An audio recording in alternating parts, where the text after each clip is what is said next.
आप देख रहे हैं मुल्क का सबसे ज़्यादा देखा जाने वाला न्यूज़ चैनल सच्चाई न्यूज़।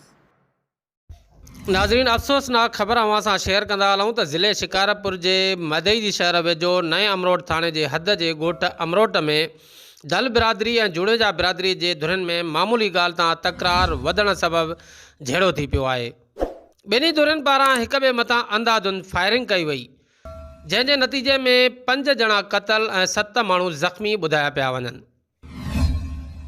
मोबाइल खसणु, ट्रैक्टर चोरी करणु, काठियूं वढणु तोड़े ॿिया झेड़े जा कारण ॿुधाया पिया वञनि, जॾहिं त झेड़े जो असुलु कारण मालूम न थी सघियो आहे। ज़रियनि खां मालूम थियो आहे त झेड़े दौरान दल बिरादरी जा 2 ऐं जुड़ेजा बिरादरी जा 3 माण्हू क़तल कया विया आहिनि, जिनमें सनाउल्ला वलद नेमतुल्लाह दल, अब्दुल्ला वलद नसीर अहमद दल, रसूल बख्श वलद बंगुल जुणे जो, सदर वलद दरिया ख़ान जुणे जो, ग़ुलाम असगर वलद अकबर जुणे जो क़तल कया विया आहिनि, जॾहिं त अब्दुल फताह वलद मोहम्मद बंगुल जुणे जो, जमशेद वलद गुलबार जुणे जो, निसार वलद बहादुर उर्फ मोहम्मद बाज़िब जुणे जो समेत ॿिया ज़ख़्मी कया विया आहिनि।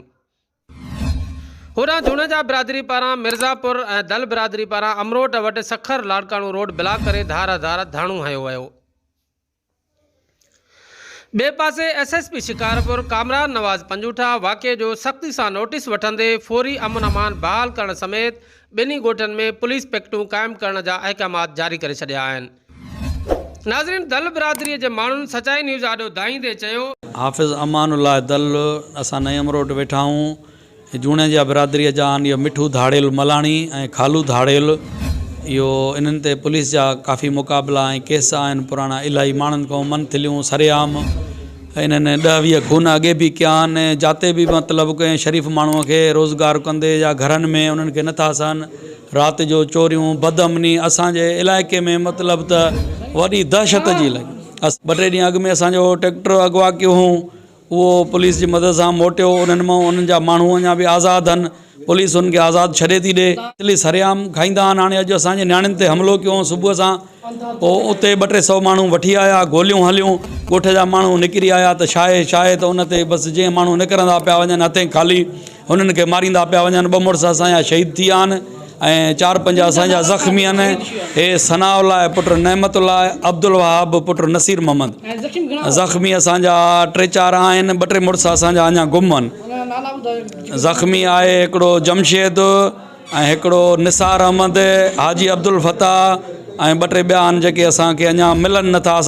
असांजी वसवारनि खे अपील आहे, असांजी SP साहब शिकारपुर खे कार्रवाई करे, DIG साहब आफ्ताब साहब खे असांजी गुज़ारिश ऐं अर्ज़ु ऐं अपील आहे त हिकदमि असां ॾे अचे, असांखे इंसाफ़ ॾे ऐं इन मिठू धाड़ेल जे घर खे मिसमार करे, तॾहिं इलाइक़े जो अमन बहाल थींदो।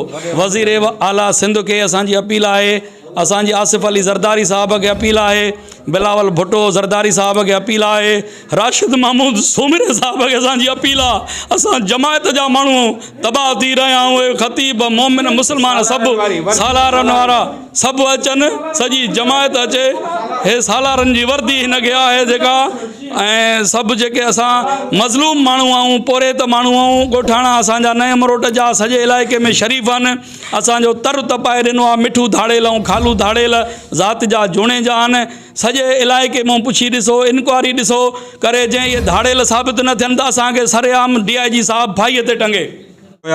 जेके असांजे औरतुनि ते अची उन्हनि हमिलो कयो ऐं असांजा 2 मुड़ुस उन्हनि शहीद कया आहिनि। सनाउल्लाह असांजो भाउ आहे ऐं अब्दुल वहाब असांजो मारोट आहे, उन्हनि ज़ुल्म कयो आहे ऐं असां उन्हनि खे चऊं था पुलिस खे, आला ऑफिसरनि खे त असां इंसाफ़ कयो वञे।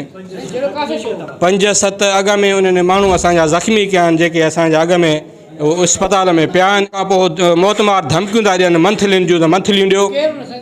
ज़ात जा जुणे जा आहिनि, मिठू धाड़ेला ऐं खालू धाड़ेला सरेआम वेठा आहिनि। हाफ़िज़ अब्दुल बासित आहे ऐं ही मुंहिंजो भाउ आहे सनाउल्लाह, ऐं हे बि मुंहिंजो मारोट आहे अब्दुल वहाब दल।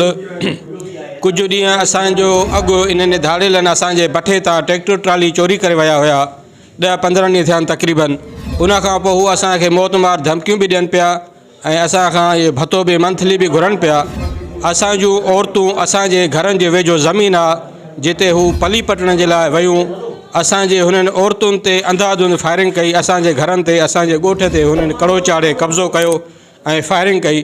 असां पंहिंजे घर में हुयासीं। असां जॾहिं घर खां ॿाहिरि निकितासीं त हुननि अंधाधुंध फायरिंग शुरू करे ॾिनी। हुननि सां असांजो कोई बि झेड़ो कोन्हे। ज़ालिमनि असां सां ज़ुल्म कयो आहे। मिठू धाड़ेल, खालू धाड़ेल ऐं उन्हनि जा 100, 150, 200 माण्हू उन्हनि जा तक़रीबन हथियारनि सां हुया जेके असांजे औरतुनि ते अची। अपील आहे तमामु वॾा उहिदेदार जेके बि आहिनि, बाला अफ़सर जेके बि आहिनि, असांजा उन्हनि सभिनी खे पुरज़ोर अपील था कयूं त उन्हनि खे सरेआम फाही ॾिनी वञे। अहिड़नि गुंडनि ऐं लोफरनि खे असां सां वॾो ज़ुल्म थियो आहे, नाक़ थियो आहे।